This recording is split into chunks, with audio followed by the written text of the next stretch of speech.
Thank you very much, Greg. Good afternoon, everyone. And it's a true pleasure and an honor to be with you and be able to talk a little bit about what's happening with the marketplaces in Canada.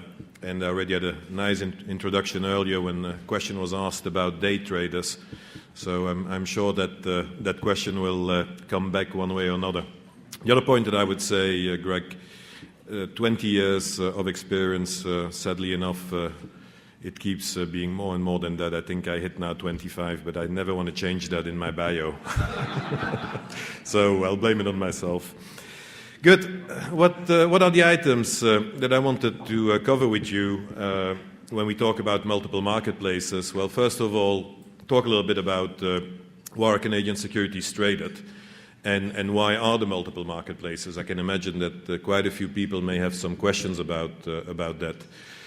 Then I would like to zoom in innovation that results from multiple marketplaces, and specifically a product that we launched in June, and it has that terrible name of dark pool. And I'm sure that it would be interesting for all of you to see a bit what is a dark pool, why is a dark pool being launched, and what makes this dark pool maybe very unique.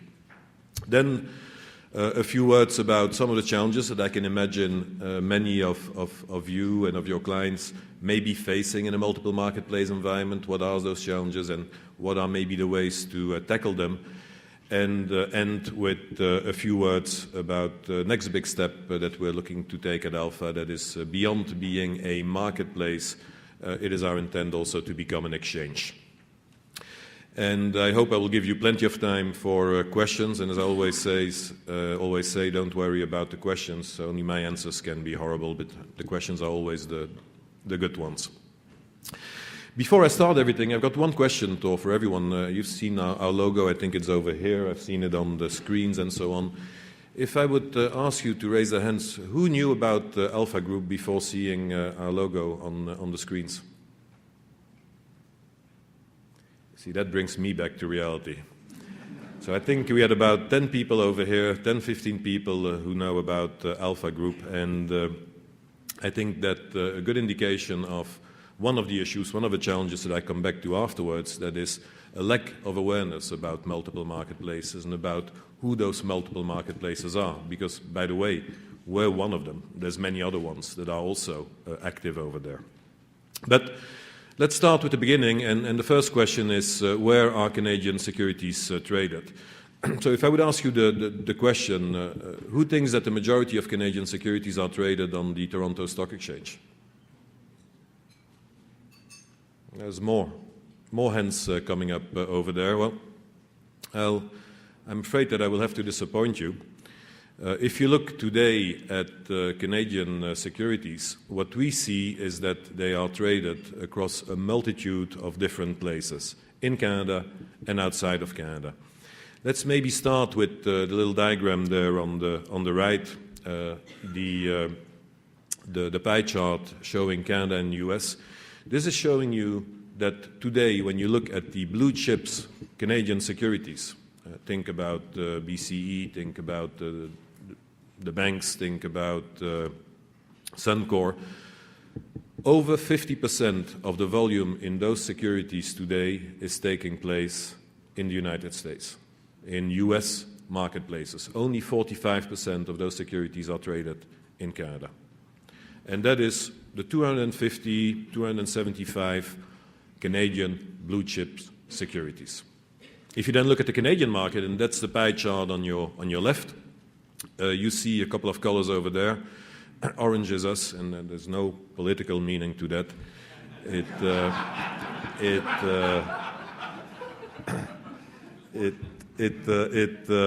No comments. It has more to do with my own personal roots. But if you look at the pie chart to the left, what you will notice is that in Canada, so not out of those 45%, because now I include all the securities, not only the blue chips, but all the securities. Well, what we see is that on the TMX, which is a combination, if you want, of the Toronto Stock Exchange and the Toronto Venture Exchange, well, together in October, they represented 62% of the volume traded. That means that 38% of all trading in Canadian listed securities took place on other marketplaces in Canada. And the orange one is us, and we stood for 21% of that overall volume. Then you see there's a number of other players there also. Also interesting to notice is that dark has been developing in Canada lately, and trading in dark pools now represent about 4%. You could say, wow, well, why is all of that happening here in Canada? Why are we doing all those things, and why is it in the US, and why are we fragmenting those markets? Well, you know, what's happening in Canada is not different than what's happening in the rest of the world, because if you look at the US, this also October 2011 shows you how the trading in US-listed securities was spread amongst a multitude of markets. So if you take the big blue and the big red, there must be some political connotations here, but if you take the big blue and the big red over there, you will see that the big blue section, or two subsections, is NASDAQ, the red one is New York Stock Exchange.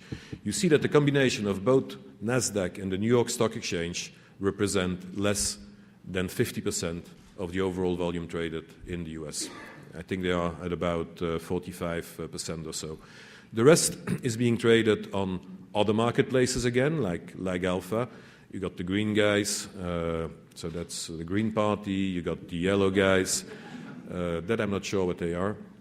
Then you got the dark guys, and you see that the dark in the US, dark pools represents a substantial part of the trading in the US. We see on this diagram that 28% of the trading of the US is taking place through dark facilities, dark pools, or what they call over there internalization. It is traded within a dealer. You look at Europe, you will see pretty similar figures, probably at a little bit lesser stage of development than the US. If you look at other regions in the world, you will also see it. Take Australia, for example. The first new entrant marketplace there started quite recently. All the volume there was still traded on the Australia Stock Exchange, but now there's a new player slowly starting to take market share away. So it's a very common phenomenon, and then, of course, the question is, why?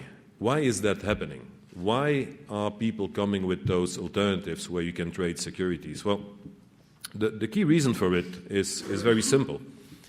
That is, when the exchanges were utilities, you know, take Canada, we're talking probably 10 years back, when the exchanges were utilities, there was only one exchange, or you potentially had a couple of exchanges. You know, in regions it was much more localized or regionalized. You could have a couple of exchanges, but they all came together.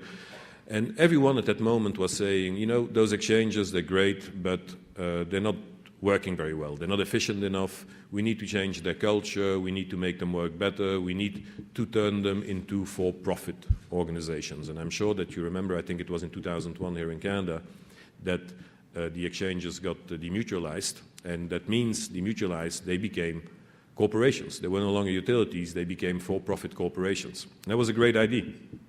And they did it everywhere in the world, you know, different dates, but people said, let's stop with that utility concept, let's turn them into for-profit organizations, we'll see innovation, we'll see new ideas, we'll see great things happening.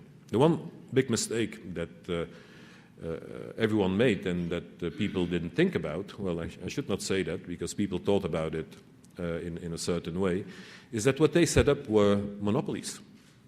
So you suddenly have a monopoly over there that is goes together, a for-profit organization that leads to certain behaviors. The good news is, in Canada, a regulatory environment was put in place which was then to foster the appearance of competition, so that other people would start other marketplaces. But in the meantime, you know, the monopoly is there, we're used to it, why change things? And what do you see then? And you've seen that here, you've seen it in many other places. Those organizations were working at a cost much higher than required. Why would they try to become more efficient? They're a monopoly. They were keeping their fees very high. Why would they worry about it? They're a monopoly. They don't invest in innovation. They don't invest in technology because they don't have anyone to worry about. And what you also notice is that the distance between them and their clients became bigger and bigger and bigger, whether it is the investor, the issuer, or the intermediary, because who cares about a client if the client has no other choice? So, you just live your life and you make a lot of money and you don't worry about anything else. And the impact of that is that core principles for which a marketplace should be standing, which is quality of execution and liquidity, were no longer driving the agenda. Now, you could say nice words, particularly if they come from someone who's a competitor of the exchange, so I wouldn't expect you to say that they did a great job. But, you can turn those words into facts. And the facts are here. I'm going to try to show you this little diagram over there. This diagram takes us back to the interlisted securities that I mentioned earlier, those 250, 200, 300 largest Canadian securities. Now, if you look at the diagram, I can maybe also reach that. If you look at that diagram, what you see is that in, what is the date over there, 96? I think this is 96. In 96, 90% of the volume traded in, it's probably a little bit later than that, of the volume traded in those interlisted securities was taking place in Canada. 90%, over 90%. And look what happened between 96 and 2008. It dropped to 35%. So the figures that I just showed you earlier, by the way, are an improvement of the bottom that we hit in 2008. And the trading of those securities in the US, you see, has been growing substantially. Why? Well, because innovation took place in the US markets, because new technologies were put in place, because people were competing. There was already a competitive environment with first ECN, well, NASDAQ and NYSE, and then the ECNs, and then the ATSs. Very competitive environment. And it attracted a lot of Canadian market participants, investors, to go over there. It also prevented any US market participants to come up to Canada. That is the situation that we had here in Canada, call it in the first half of the 2000s. And people then came to the conclusion, we need to do something about this. We cannot let this continue because this is fundamentally to the detriment of the Canadian capital markets. So the answer, competition. Like they did in the US, bring competition into the Canadian market, and that is what happened. And competition is based on lean and mean organizations. So if you look at an Alpha, for example, and you got to compare the comparable, but we are running our operations with about 50 people. And we're a full trading venue, we're a full market data distribution entity. So we distribute our data, we do a lot of innovation, we're preparing for exchange now, as I mentioned earlier, and so on. We do that with 50 people. If I compare myself or our organization with the TMX, that same function, I'm not talking about everything else they do, because they are already an exchange and they do a derivatives exchange also and things like that, but if I compare, it's probably a factor of 1 to 10. So they have 400 people to do what we do with 50 people. They have a different technology than we have, different technology cost also. So lean and mean organizations are coming in. If you take some of the big competitors in the US, those green guys that I showed, the Green Party that I was showing earlier, that is an organization called BETS. Maybe some of you heard about them. Same concept. Lean, mean organization, very technology focused, and allows them to be very competitive. With that competition coming in place, well, what is a competitor doing? The first thing that he's doing is looking at the situation. Then he says, good, if I'm a mean and lean organization and I can operate at far lower costs, let's start to put pressure on the fees. And that started. And today, if you look at the Canadian market and you look at trading fees that are being paid to exchanges, we got back to where we used to be in 2007, believe it or not. Between 2007 and 2009, the cost has been going up dramatically in the Canadian market for the dealer community, with a number of actions, and I think we played a pretty key role in there, being a bit of a catalyst of change. We managed to bring those costs down to what they were early 2008. And that is, by the way, just before we launched, because Alpha was launched in November 2008. We're also working very hard on another element where we think the cost is outrageous in Canada. It's the cost of market data. How many of you are paying your own market data to have access to exchange information? A few, not too many. So You're using maybe other means, I don't know, using internet delayed data or things like that. But market data is excessively expensive also. So there we are working very hard on alternatives also to reduce that cost of market data. What we've also done, we've used the latest technology. We came with new technologies, new products, faster, better, cheaper. And we came with a lot of new ideas, innovation, new products. A good example, as I mentioned it earlier, is the dark pool that we recently launched, which is very unique in the way it operates, and you'll see what the benefit is for you shortly. And lastly but not least, and that's also what makes many of the competitors different, that is, we see that, to be successful in a marketplace, it's the same with any product that you talk about, you need to be close to your clients. You have to listen to your clients. One of the reasons for us to be present here, that why you're going to, I hope, see us more in the future is, we want to talk with you. We want to understand your needs, your worries, your issues, and then work upon it. The famous issue that you mentioned earlier about the day traders creating volatility in markets and doing lots of volume, well, we have addressed that issue to the degree that we can address it. And I'll say a few words about that afterwards also. But you need to be close to your client. Then let's be clear. The clients that we want to be close to are not necessarily the clients that another marketplace wants to be close to, because that is going to be linked back to your ownership. So we are owned by 9 of the largest financial institutions in Canada. Our focus is to service the retail community. And you will see that in everything that we do. We always try to come with initiatives that are going to make the cost for the retail broker lower, that is going to make the investment of the retail investor better. That is why we try, for example, to manage on our market. And now the only market doing that I know about, definitely in Canada, and I would probably say globally, we are the only market who is managing high-frequency traders. So high-frequency traders on Canada, those famous electronified day traders that are creating all that volume and all that flow, well, we publicly state that we have throttling mechanisms in place. Above a certain limit or certain number of messages, we say, stop, that's enough. Because over that number of messages, we don't think you are adding any value anymore to this market.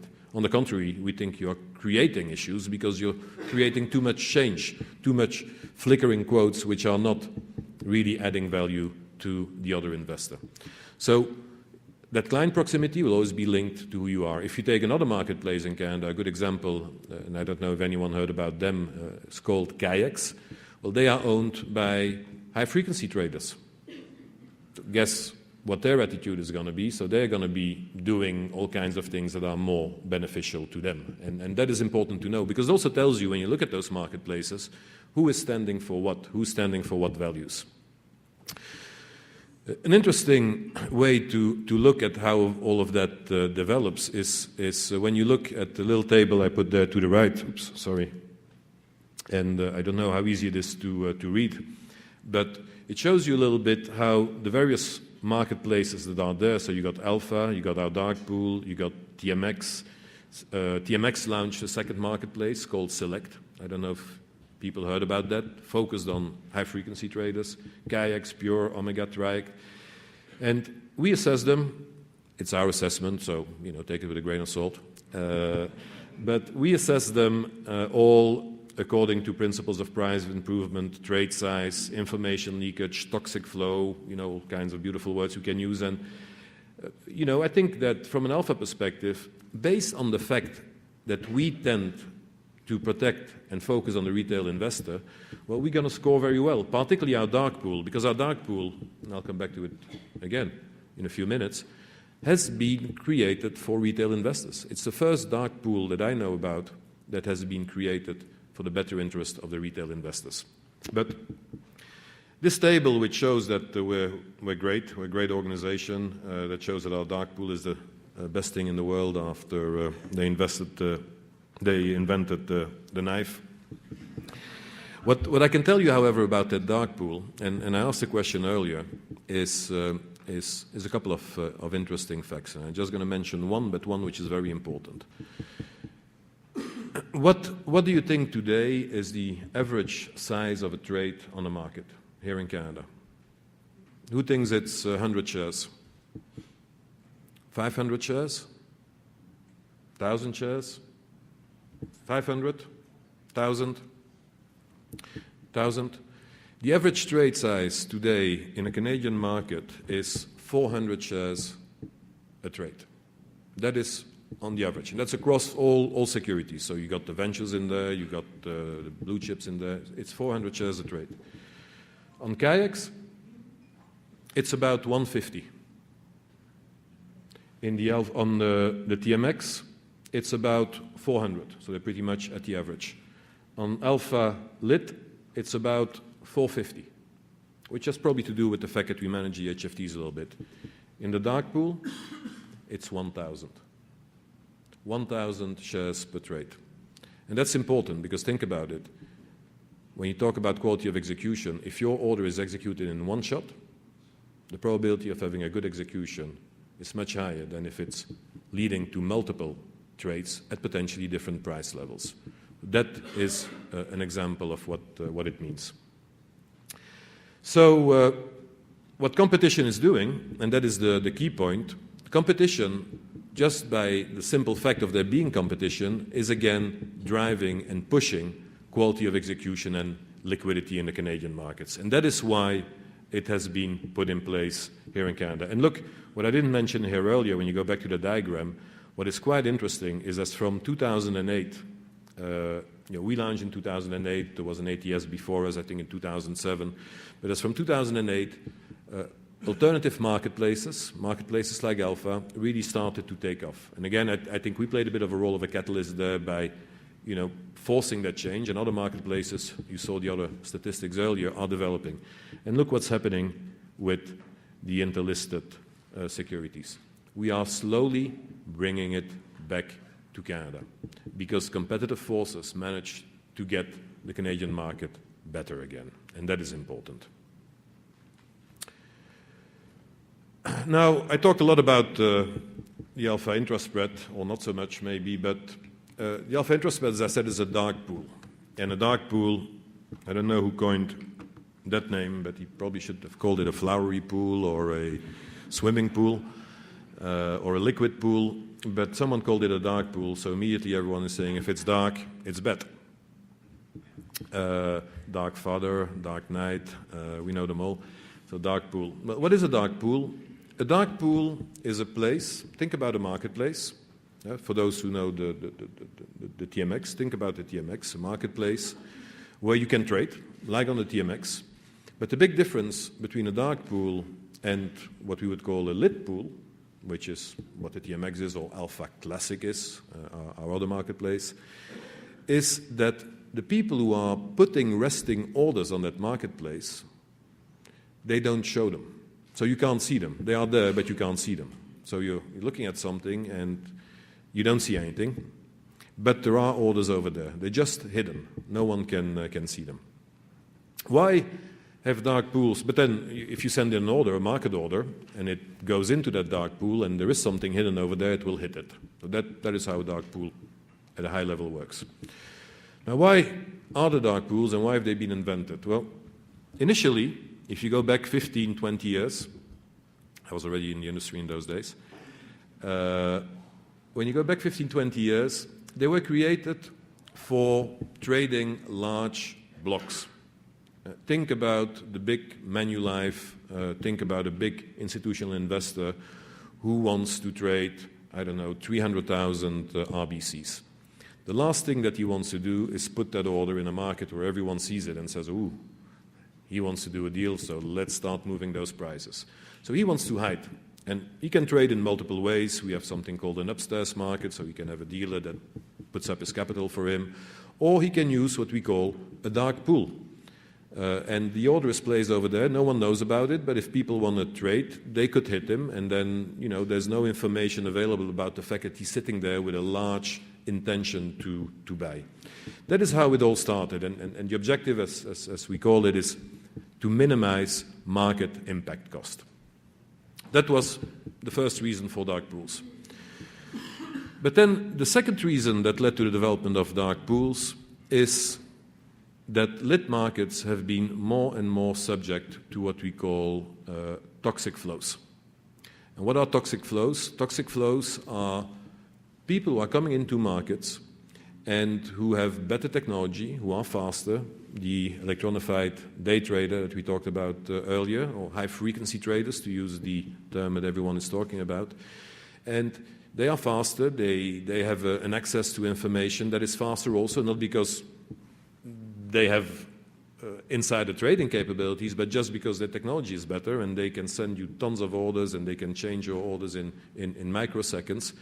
And they are then leveraging some of the developments on the fee structures that marketplaces developed. And what you see is that that type of trading starts to become detrimental to the smaller player. Because the smaller player, you know, when I always take that as an example, when I make a decision about trading, I usually make it yesterday evening, and then when I come in the morning and I don't forget about it, then I say, let's put an order in. By the time my order is on the market, my latency is not 50 microseconds, my latency is 50 hours.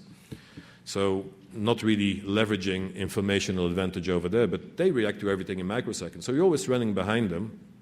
And think about it this way. If you're sitting there with your lit orders and you think you're you're in a good position and you're ready to trade with someone, and suddenly you get taken out by one of those players because he had that little edge of information over you, you'll always lose. You'll always lose because they're faster and they know how to do things, get access to information in a faster way. So that is something that we start to see is becoming detrimental to the smaller retail investor. And dark pools start then to be developed to support those types of investors, so create different environments where potentially, and all the dark pools are not the same, by the way, because this is one of the examples, but creating an environment where some stakeholders can be protected from some of the toxicity that we start to see in lit environments.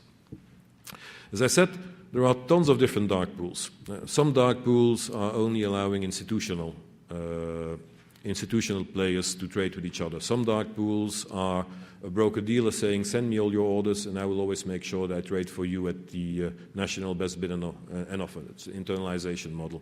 Some dark pools allow buy and sell side to come together. So all kinds of models are there. And you see them developing and flourishing. You saw the figures in the US. Dark pool plus internalization is about, what did I say? I think 26% or something like that. If I look at Europe today, in Europe, dark pools, internalization are probably representing 9 to 10%, if my figures are still correct. It's developing. In Canada, it's at 4% now. Now, what is our dark pool? Our dark pool, again, think about who we are, think about who we care about. Our dark pool has been designed for the retail investor. That was our ultimate objective. And what we wanted to do is allow retail investors to trade without being exposed to a multitude of toxic flows and trade at a price that is better than a national best bid and offer. So always give them a price improvement. So if you trade within our dark pool, if the market is 9 to 10, you trade in our dark pool, you're going to trade somewhere between 9 and 10. You're not going to trade at 9, you're not going to trade at 10. So better price. And two, better quality of execution. So we were thinking about how can we bring that trade size up again? Because if you have an order of 600 shares and you trade, and I'm sure you've all seen that, and then suddenly you see 100, 200, 100, 200, and then the last one usually at a different price level, you go like, Jesus, you know, why all that fragmentation of my order and why don't I get everything at the same price? Now, if we manage to bring that up and your 600 is executed in one shot, and one shot within the national best bid and offer, well, that's great. You win. Now, beautiful objective. How do you do that? So we spent a lot of time thinking about that, and I'll explain shortly how it works. The second objective we have with our dark pool was to look at the retail broker in Canada. A retail broker in Canada, his costs have been going up incredibly. I mentioned it earlier, from 2007, 2008, up to 2010, it was, you know, the costs were not doubling but tripling. What they were paying as fees, and at the same time, you know, they're all competing with each other about discount brokerage platforms, and now you can trade for $5 and now for $4. So they were under extreme cost pressure. We were also thinking about what can we do to reduce their fees. And the third objective we had That is, if we find people crazy enough to put dark orders in our dark pool to give a price improvement without being costly for the retail broker, we need to do something also to help them and to protect them. Because otherwise, we can come with the greatest ideas and concepts, but if there's not someone there who's going to sit in front of me and who's going to give me that price improvement or allow me to work at much lower costs, it won't work. So we brought all that thinking together and we came with a model. And that model, before I say a few words about it, led to fabulous results. It went beyond what we expected ourselves, which shows you that there was really a true issue in the Canadian market. We launched it in June of this year, on the 20th, and we are now trading between 15 and 20 million shares a day in that dark pool, which is about 2.5–3% of the overall volume traded in the Canadian market. In a couple of months, it tells you something. It tells you that there might be a reason why people are doing it. And bear in mind that still a lot of market participants are facing some technology issues to be able to access our dark pool, because that's always one of the challenges that you have. Technology must be ready. We have done an analysis based on 15 to 20 million shares traded a day, assuming a small price improvement of just 10% versus national best bid or national best offer. I'm not talking even about people who would trade in the middle of the national best bid and offer. This represents over $5 million of price savings or price gains, whatever you want to look at, whatever you want to call it, whether you're a buyer or seller, but of price improvement for the retail investor. It represents close to $10 million of, it's not on the sheet here, I guess I forgot to put it on there, it represents close to $10 million of trading fee savings for brokers.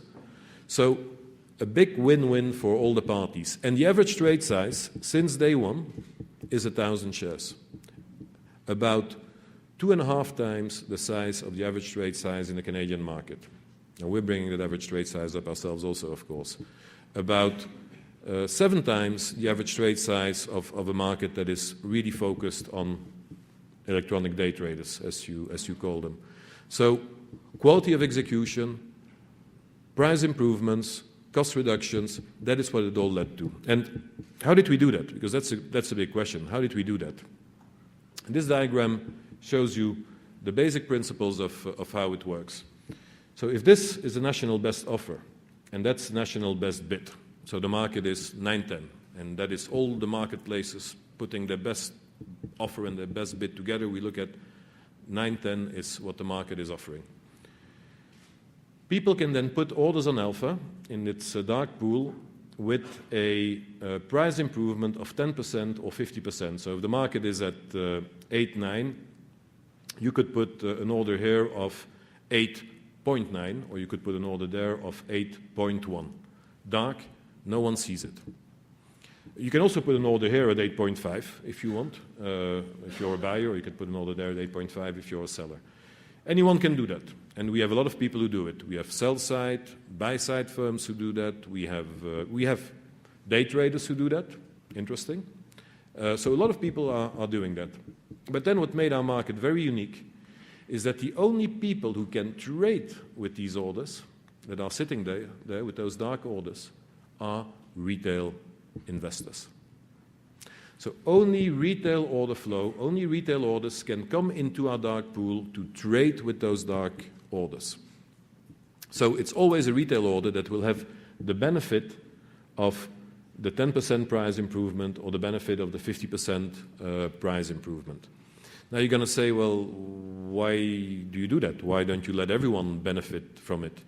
Well, because we want to protect these guys. Because these guys, believe it or not, they're putting those dark orders in there with a price which is better than what's available on any lit market, and we don't give them anything for doing that. On any lit market, people get paid by exchanges nowadays to put their orders down. We don't pay them anything. We pay them zero.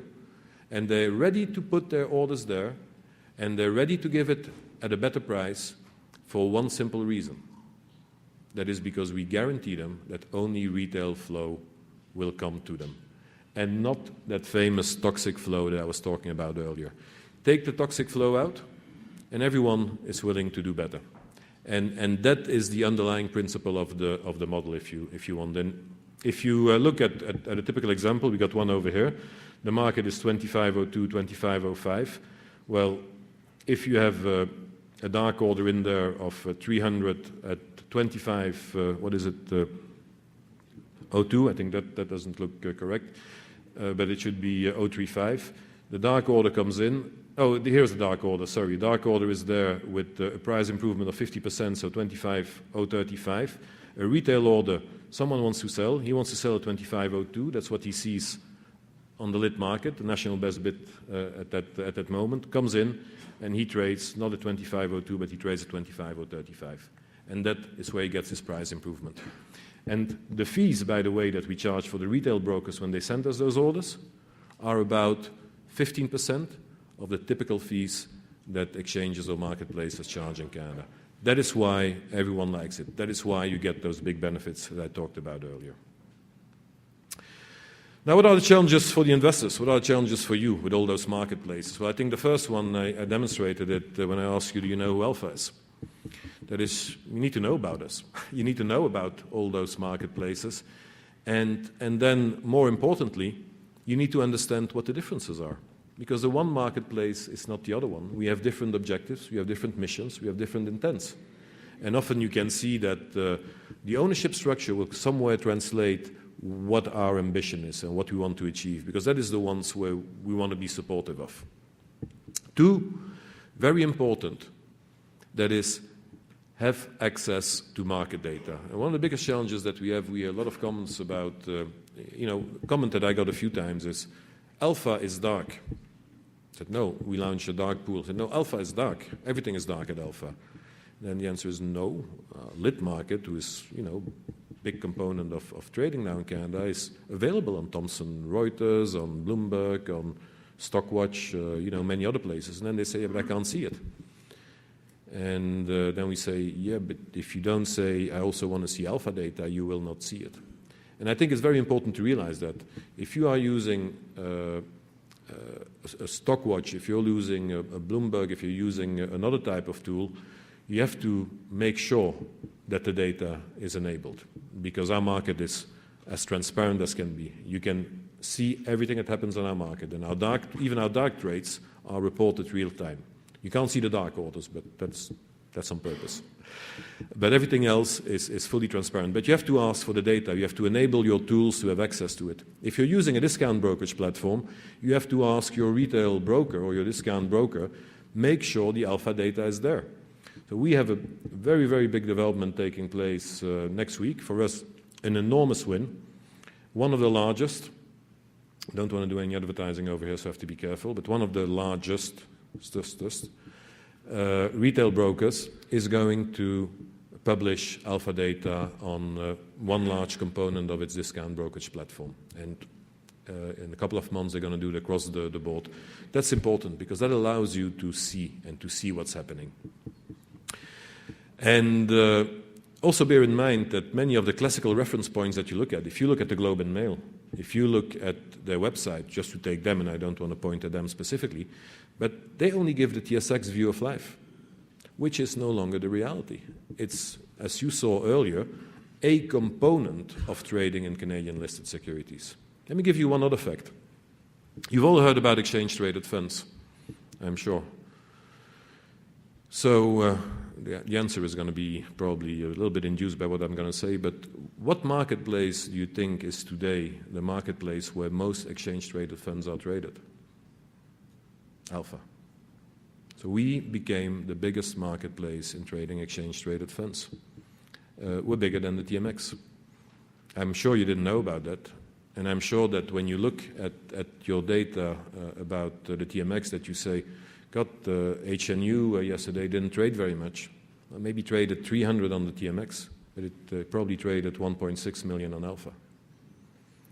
That is a reality. And you need to get that data. You need to ask your dealer, your intermediary, your data provider, give me that data, because it's there and it's very available. And then the last point, I think, is challenge is working with informed broker-dealers. And, we take, of course, our own responsibility for that. We need to educate, we need to explain, we need to train, we need to do those things. We need to be here and tell you about us and tell you about what we're doing. But you should also expect that your broker-dealer is aware. And you should ask him questions. You know, what's happening? Where is the trading taking place? Why are you not trading here? Why are you trading there? Are you trading in the dark pools? Why are you not trading in the dark pools? So I think expect them to provide you a full service. They need to understand their market, and I would say that there's still a lot of disparity over there in the community. Again, we have to take up our responsibility and spread the word. So I think those are the challenges, but if you ask, the answers will come. But at the end of the day, the client has to put the pressure, and that's the way that the intermediary will react. More to come, as I said, competition today, and I hope I was clear on what a marketplace is. Marketplace is like a TMX, but different. Today, competition is there at marketplace level. Competition is there on the trading space. Competition is there on the market data space. But competition is going to move into other areas. And the next space where it's going to move into is the real exchange business. And the exchange business is listings. So now we trade securities that are listed on the TSX.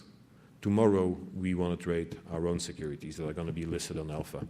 And it's the same reasons that push us in that direction of providing that service. The same problems that we see over there that result from an inadequate behavior that the TSX has shown, leveraging its monopoly situation for so many years.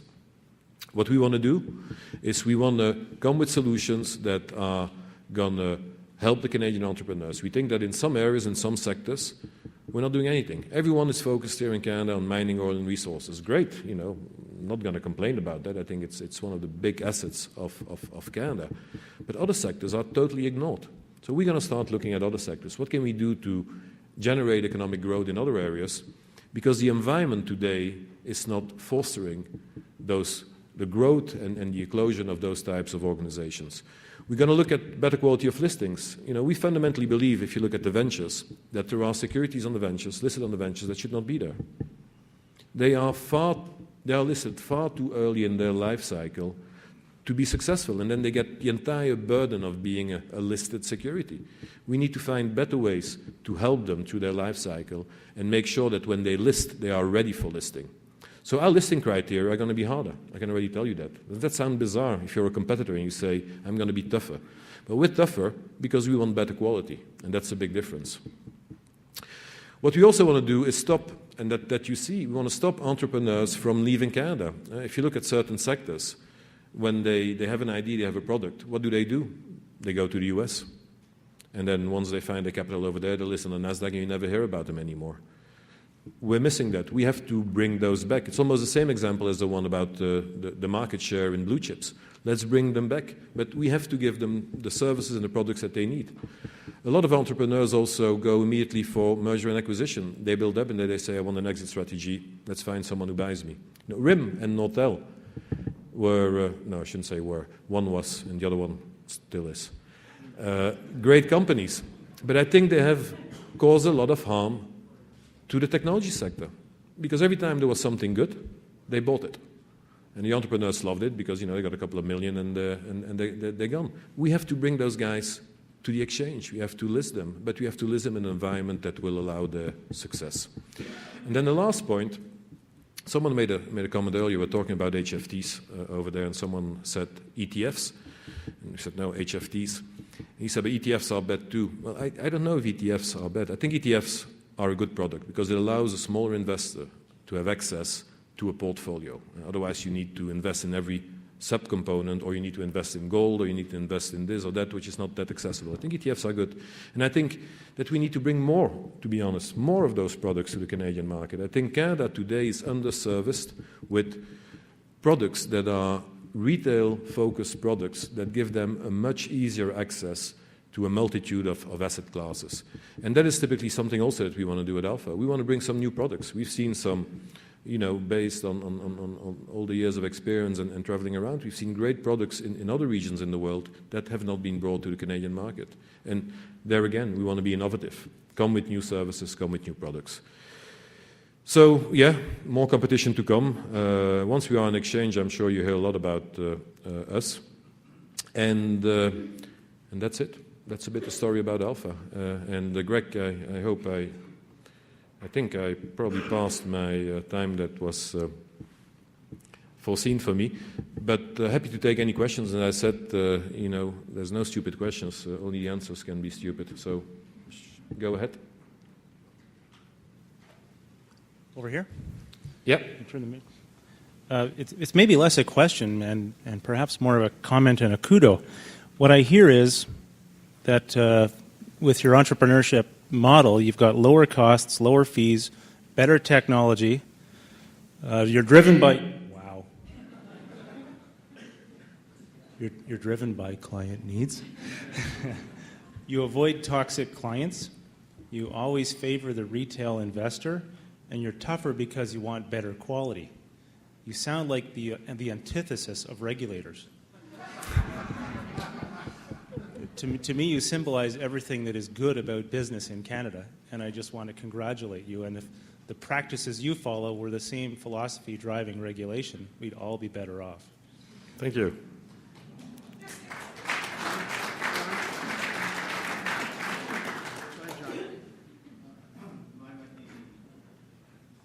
Mine might be the mirror question. Why do the banks want to buy the TMX? Well, you're talking about the Maple Yeah. project and the Maple program. So for those who are not aware, and you see if I don't like the question, I can just turn off the sound. I was just making a big mistake. I was expecting a horrible question from you, and I couldn't find the volume up button anymore. But so the Maple, what is the Maple project? For those well, I'm sure you all remember that. Who wouldn't remember that? That is when the LSE was looking at buying the Toronto Stock Exchange. There was a big movement in Canada about, wow, we really want that. And a group of financial institutions came together and said, we're going to do a counterbid because we don't want those assets to go out of the country for a multitude of reasons. And the bid that they made, however, was not only to buy the TMX, but then to buy the TMX and bring the TMX and Alpha and another entity, which is called CDS, which is a clearing corporation, if you want, in Canada, the depository of securities in Canada, together in one entity, because it would allow you to create what we call, in our terms, a vertical, an integrated offering with listing, trading, market data, clearing, settlement, depository. And if you do that well, you can create an extremely efficient environment. Examples of that are Hong Kong, Singapore, Germany, Deutsche Börse. So a couple of examples are there. And their vision is to create that vertical model, that integrated model that will allow to achieve those efficiencies. Now, the vision is one thing. It's going to be very important to execute upon the vision, execute upon a good strategy. And a good strategy, to come back to your point, will include by definition that you have to be very cautious when you do that about how you put the components together. So today, in today's world, if you look at the markets, and I mentioned the TMX Select earlier, the platform they create for the HFTs, they also have very high rebates they pay out to people who post orders on their market, fees they pay out to people. They have a bit of a strategy that's focused on HFTs, because that is how they defended themselves against all those new entrants. We have a strategy, as you know, is very focused on the retail investors. So it's going to be very critical to, if you bring them together, you create an incredible fishing net, and you service all the components in the market. And that will be a great success. And that is what I see as a vision. Bring it all together, create synergies amongst all those entities, make sure that you respect the segmentation strategies or the clients that those various offerings have been focusing on, and you can create a formidable market infrastructure proposition here in Canada, which will not only, I think, be valuable to the benefit of the Canadian market, but will also allow for further growth outside of our borders. So, Jos, we'll take this one last question. Yep. Please. Just one more, Josh. Back on our I should say our day traders there, as you said, your company is very careful. They get to a level and say, hey, this is not supporting the market, and then you cut it off, whereas others are letting them go, doing whatever they want. How do we get the regulators, or do you people get any input to go to regulators and say, hey, you've got to get a level playing field for everybody? So the markets aren't going to continue, in volatility offside like that. Like you're doing your job, but somebody else is just doing the opposite. So everything you're doing is sort of for naught. No, it's a very good question, and I would say, today we use that as an element of competitive differentiation, and we are vocal about it, we talk about it, and some HFTs don't like us for that. But the first comment I would like to make, however, is that when we talk about HFTs, high frequency traders, for those who don't know the acronym, or electronic day traders, we cannot put them all in the same basket, because I think that some of them are very good and add a lot of value. In our dark pool, there's guys over there who are HFTs, and look at what they do. They give price improvement, they don't get paid out for it, and they give a lot of benefits. So there's a good and a bad. And I could probably have told you before we launched the dark pool what HFTs would be in there and which ones would not, because after a while you start to know your market. So we have to make a distinction. So that also means that you can, when you come with actions or solutions to manage the negative side of it, you cannot just say everything is bad, we have to stop it. So you need to take a little bit of time to think about it and come with the right solutions. So our approach was to say, we don't think that someone who's sending us more than 2,000 messages per second, whatever the figure is going to add much more value to our market. That is what we said. We do notice that there can be some differences. So one of the ideas that we're toying with now, or playing with now, is to say, you know what, if you send us so many messages, but you also trade so much, at that moment we may give you a little bit more room to play in our market, because you trade, you really want to trade. You're not just putting, inserting and canceling, and giving an impression of liquidity while there's no real liquidity. So you have to understand the value that they can add, you have to understand how they behave, and then you have to come with the right tools. Has been an element of competitive differentiation for us. We've been working on that. I think the regulators, from my perspective, could come with similar elements, but you have to be very cautious. Now, I heard today, because you mentioned Europe earlier, I heard today that, and I think it was this morning, that in France a bill was presented in front of the Parliament to put in place a mechanism to manage HFTs. Which is quite fascinating, because I used the word parliament, I didn't use the word regulators. So I need to validate that source. But the source was a pretty reliable source. So I think things are happening. Things are developing. Regulators in Canada did something great. I think IROC did something very, very nice. They put in place a new fee structure where when they pass on their fees to the industry, they will take into account messaging flows. So if you send tons of messages, which has also an impact on their systems and so on, you'll have to pay a little bit more. So I think slowly but surely there's a realization in the industry that you need to manage it. But I very strongly insist on the word manage it. Don't prevent it, because they do add value also. Because the liquidity in our markets is better. There's no doubts in my mind. But you also see some, call it unintended consequences, or intended unintended consequences that need to be managed. And I think a marketplace, and that's what I call an element of competitive differentiation. We are of the opinion, and you're sitting next to the right person, because she's the person who's managing all of that for Alpha.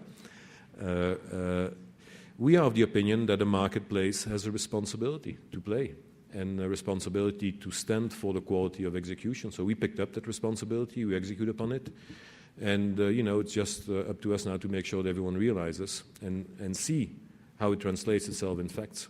And it will be good for the further growth of our market, because that is why we grow, because we are providing quality. Well, Jos, thanks so much for your comments this morning. You've really met our expectation. Jos and I had an opportunity to meet for a couple of hours, I guess it was back in February or so, and to talk a little bit about trading systems, both nationally and globally, and the role that Alpha is bringing to the industry. I think it's interesting in terms of the hands that you saw at the beginning of the presentation, and Hopefully, we have met our objective to bring a little bit more information to the delegates here. It was interesting in your presentation, you talked about lean and mean organizations, and it's interesting. I mean, a lot of us want to have lean organizations. We don't necessarily always brag about having mean organizations, so I found that sort of interesting. But thank you so much for your presentation. We're just delighted that you're here today. Thank you now. Thank you.